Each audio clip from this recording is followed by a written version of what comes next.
This is Dear Strategy, episode 116.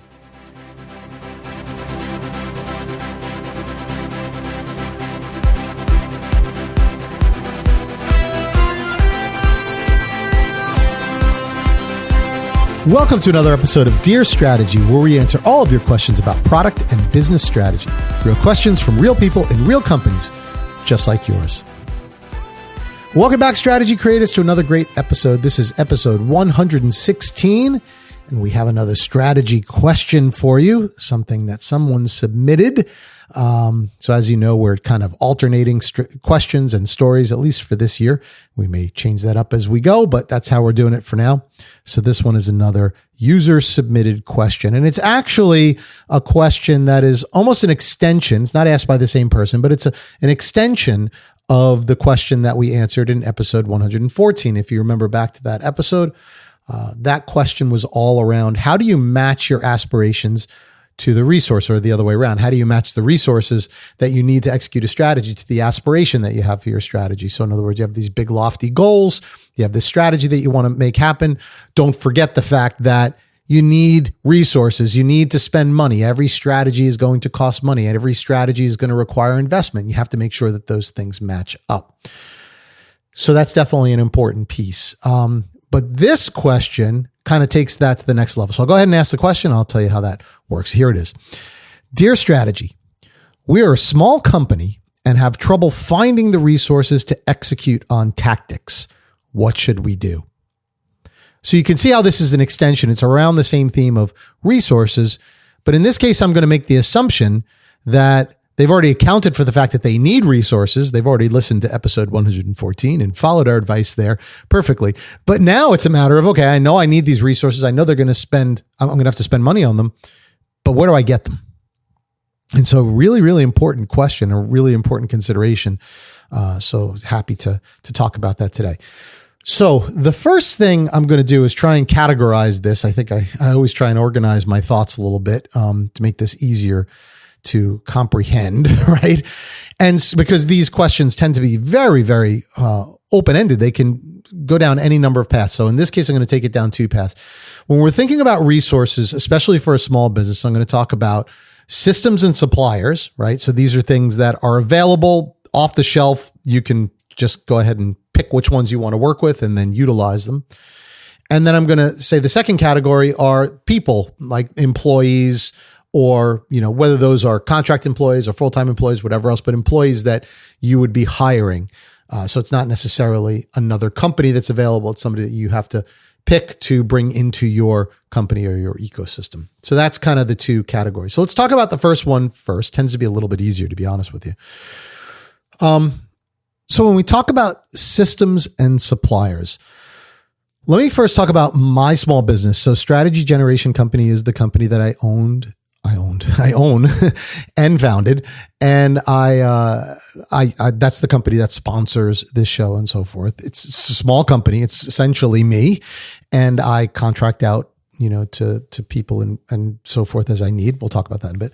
But for this small business, very small business that I have no less than 30 plus systems and suppliers that I use to run this business. Now, some of that is because I have chosen strategically to use systems and suppliers rather than hiring people. That's part of the strategy that I have, allows me to maintain a little bit more flexibility and so forth. Again, I'll get to that resource part in a second. But the main point is it takes a lot of systems to run a business, especially in today's world, if you want to kind of keep up with technology and so forth. So I'm not going to name off every system that I have, although that's probably not a bad thing to do. Maybe in the blog, I'll kind of list off all the different types of systems that I have so that other small businesses can learn from that. But for the purposes of brevity, just to kind of let you know, I have a marketing automation system. I have graphic systems. I have systems to help me manage landing pages. I have systems to help me manage expenses. I have a system to help me manage my files and store my files. I have systems to host my website, systems to host my podcasts. I have polling software I use for my virtual classes. I have animation systems that I use for some of my marketing. I have scheduling systems so that people can easily get appointments with me. I have survey systems that I use. I have a system to host my online classes, which are coming soon. I have several systems to help me manage to-do lists and things of that nature. I have a system to, of course, manage the online presence that I have. So I happen to use Zoom. I'll say that right up front, but that's just a sampling, right? That's just a sampling. And we haven't even touched on just the individual pieces of software and so forth. So it's a lot. And the reason that I mention that list is because any one of those systems represents a pretty important decision point, right? That you have to go out and do real research. You don't just say, I need an accounting piece of accounting software, so I'm just going to go and find the first one that comes to me. Probably some people do that. That's a bad mistake, because you really need to evaluate. For any one of these things that I named off, there's literally going to be, in some cases, hundreds, but probably more realistically, 10 to 20 different solutions that can do the same basic thing. And choosing that is not always easy. You want to choose something that is right for you, that feels right for you, that is the right price for your business, and that also allows your business to scale and grow. Because if you choose a system that doesn't allow you to do that, you're going to quickly find that you're running into a wall. Wow, I need this functionality. And if you don't have it with this piece of software, now I have to go and change to something completely different. That's not, that is going to grow with my needs, but that's going to require me to do a major shift. And every time you shift over anything from one system to another, it's a big spend of time and resource. Just take an accounting system is probably one of the worst case scenarios. But if I choose the wrong accounting system for my needs, moving over to another accounting system is a colossal task, and one that, quite honestly, most business owners probably couldn't do themselves. And that's just one example. So there's just so many considerations. Now, whenever I approach this idea of getting a piece of software or a new system or a new supplier or so forth, I do a thorough evaluation. I'll spend, in many cases, a full day or 2 days just researching what's out there, looking at the different reviews, looking at the different people that have used this. And by the way, trying to navigate review sites is a whole other episode I could do, right? Where many review sites are there for affiliate links. So they're not necessarily giving you a real review, so to speak, right? They're giving you a review that would lead you to click on the link. They disclose it most of the times, but it's hard for a user to navigate that. So trying to find real reviews and real experiences from people who have used these pieces of software, and then going through the feature lists, and then, looking at all that with respect to the price that you're able to pay. It's not an easy task. So again, I can go on for probably hours just about that. And maybe that's a good online course I could give someday. Who knows? But at the end of the day, it's a really, really important consideration. So, factor that in, I guess, is the thing I would say as far as the answer to this question. Factor that in. It's all out there, but taking the time to do that, doing the research, having the expertise is things that you need to be considering. So that's kind of the system and supplier piece. And then we have the people piece. Now, trouble finding the resources to execute on tactics. If you're applying that to people, of course, there are many ways that you can go and get people, right? There's some really great systems and software that allow you to post your own classify ads and so forth. So you can use any number of those resources that are available to you. I know in the past I'd used Indeed. I've also used some other ones as well. The names escape me, but at the end of the day, there are many, solutions for you to go and do job postings and things of that nature. But it's not necessarily just as easy as posting the job, right? You want to make sure that there is a cultural fit. And I would say making sure that you have the right type of job description and a job description that's going to attract people. The way to do that is think about it from the standpoint of your own eyes. If you were applying for a job, would the job description that you just wrote attract you, right? Is it something that makes this job sound exciting? A lot of people will write job descriptions based on me. In other words, this is what I want. This is what I'm looking for. And thank God you're going to have the opportunity to work for me. That's not going to attract anybody, right? What you want to do is do it just like you were marketing a product or service. And essentially, that's what you're doing. Make your product and service, or your company in this case, look attractive. Tell people what are the benefits that they're going to get from working for your company. And that's a really important consideration when you're doing this as well. Now you also have to factor in the fact that you're going to get a bunch of applications or applicants, especially if you've done this correctly, and you have to sort through them and you've got to interview them and you've got to do that in compliance with all the local laws and regulations and so forth. But you also have to do that with an attitude of, I want to make this worth the people's time that are applying for these jobs, right? And that does take a lot of time and resource to do that. Okay, so now once you have those people, now comes the hard part, which is making sure that those people are representing your company in the way that you want your company represented.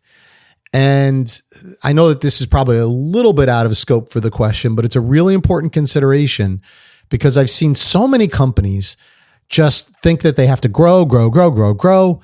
And as they grow, they lose what made them special. And a lot of that has to do with the fact that what made them special was the people, right? And I can name dozens of companies that I've worked with in my personal life that, they started out as a fantastic company with a great value proposition, high level of expertise, great level of care and concern and so forth. And then they start to grow and grow and grow and grow. And as they grow, that value proposition slowly starts to dilute. Suddenly they lose their expertise. They lose their personal touch. They lose their willingness to come and treat each customer with the same respect they did when they started. And a lot of that has to do with the people because they hire a lot more people that are not like them. Or in most cases, they hire people that are lower cost, right? They don't want to spend a lot of money on labor. And because they're not spending a lot of money, they're not getting the level of expertise that we as customers have come to expect. So this is a huge consideration, especially if you're a small business. And I'll bring you to the company that I have at this point. Strategy Generation Company is the small business that I own. It's the business that's tied to this podcast and so forth. And I have no problem telling you that all of the company is me at this point, right? I have a wide range of interests and a wide range of skills, I think, not just strategy, but I do graphic design and I do website design and other things. So I have that benefit that I could do a lot of that stuff myself, and I do.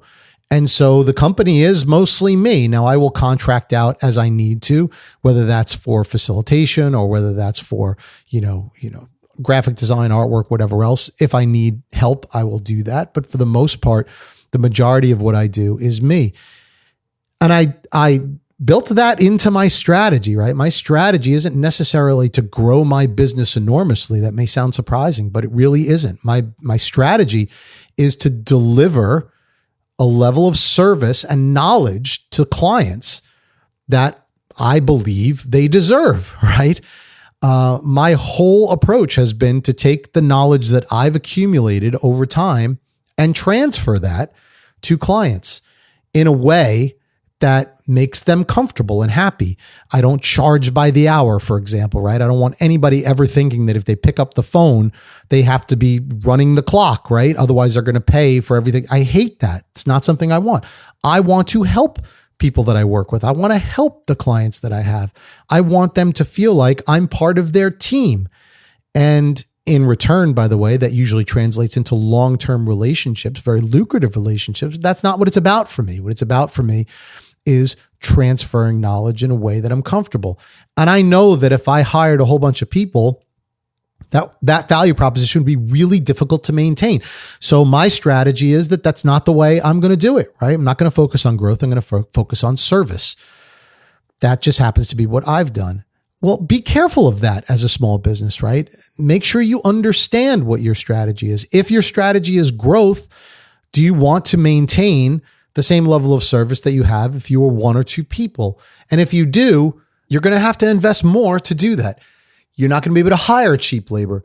You're going to have to hire people with a high level of experience, right? And have a lot of expertise. And by the way, when you hire those types of people are going to want some skin in the game, right? They may want some equity. They're eventually going to want to have some leadership position. You have to figure all of that in to your strategy. So obviously for this question, for this show, that's a lot to cover, and we'll probably cover that in a different question or a different story or some other different forum. So look for that in the future, but it is really, really an important consideration that I think everybody should be aware of. So there you go. That's the answer to the question. Man, that went actually a lot longer than I thought it would, but I guess it was pretty important. Again, look out for the blog that goes with this one, and I'll go ahead and list out some of the systems and expand on some of these thoughts a bit, and also look for some future episodes that cover this specifically. One more shout out that I'll do is if you go to the website for Strategy Generation Company, just go to strategygeneration.com, click on inspiration, and you'll see a section that says toolkits. Well, I just released a small business strategy toolkit, this year sometime, and just updated it, in fact, a couple of days ago. And if you're a small business, I think that toolkit will really help you. I'm also working on an online course for small business strategy, and it's something that I'm going to be doing a lot more of in my business as we go forward. So check that out. Give me some feedback. Let me know if you need any help, and we can take it from there. And while you're doing all that, don't forget to make time for the plan. We'll see you back here on another episode of Dear Strategy. Thanks for joining. Thank you for listening to Dear Strategy with Bob Caparelli. To learn more or to submit a question to be featured on our show, please visit us at dearstrategy.net.